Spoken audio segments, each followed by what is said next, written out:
Hello friends, ગામઠી કિચનમાં તમારું હાર્દિક સ્વાગત છે। આજે આપણે બનાવીશું આમળાનો મુરબ્બો। આમળા આપણે શિયાળો આવે એટલે આપણે આમળા કેમ ખવડાવવા છોકરાઓને કે આપણે કેવી રીતના ખાવા તેવું આપણે ઈચ્છતા હોય છે। કેટલા બધા બેનિફિટ આમળામાં હોય છે, વિટામિન સી થી ભરપૂર હોય છે, આંખ માટે ને ખૂબ જ સારા, સ્કિન માટે, હેર માટે। એવા આમળાને આપણે 12 માસ કેવી રીતે ખાવા, તો એનો અહીંયા મસ્ત આઈડિયા છે, એટલે કે આમળાનો મુરબ્બો। તો ચાલો જોઈ લઈએ અને કેવી રીતે બનાવો। સબસ્ક્રાઇબ કરો ગામઠી કિચનને ને બેલ આઇકોન દબાવો લેટેસ્ટ કુકિંગ વિડીયો જોવા માટે। આમળાનો મુરબ્બો બનાવવા માટે અહીંયા આપણે 300 થી 400 ગ્રામ જેટલા આમળા લઈ ધોઈ અને લૂછી નાખ્યા છે, અને પછી આ રીતે મેં મોટું મોટું ખમણ કરી લીધું છે। જો તમારે નાનું ખમણ કરવું હોય તો નાનું પણ કરી શકો છો, પણ અહીંયા મોટું મોટું કર્યું છે આપણે, કારણ કે થોડુંક ખમણ દેખાશે આમ તો બાળકોને સરસ એકદમ સરસ લુક આવશે, એટલે ખાવાની ઈચ્છા થઈ જશે। અહીંયા આપણે બાળકો કઈ રીતે આમળા ખાય એવું ઈચ્છતા હોય છે।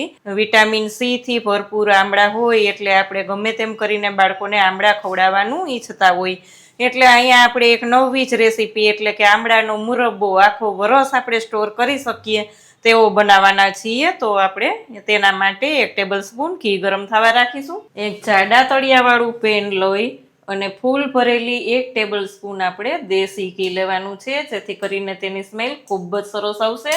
અહીંયા આપણે ઘી ગરમ થાય એટલે આમળાનું જે ખમણ બનાવ્યું છે તે લઈ અને રોસ્ટ કરવાનું છે।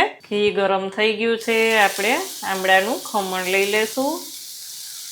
ગેસની ફ્લેમને એકદમ સ્લો રાખી અને બધું જ સાતળી લેવાનું છે। અહીંયા આપણે સાતળતા પહેલા જ આપણે હળદર પાવડર લઈ લેશું, જેથી કરીને તેનો કલર એકદમ સરસ આવી જાય, અને હેલ્થ વાઇઝ પણ હળદર ખૂબ જ સારી। 1/4 ટીસ્પૂન હળદર પાવડરનો ઉપયોગ કરેલો છે।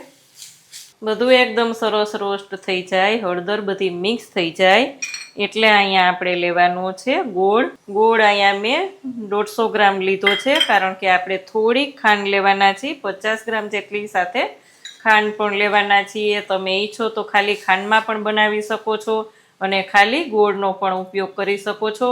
અહીંયા ગોળ ખાંડ મેં એટલે મિક્સ કર્યા છે કારણ કે એનો ટેસ્ટ ખૂબ જ સરસ આવશે અને રસો ખૂબ જ સરસ થશે।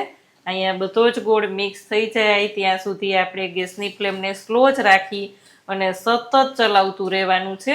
બધું સરસ મિક્સ થઈ જાય એટલે થોડીક વાર ચલાવશું, એટલે એકદમ સરસ આમળા પણ આપણા અંદર ને અંદર ખૂબ જ સરસ પાકી જશે।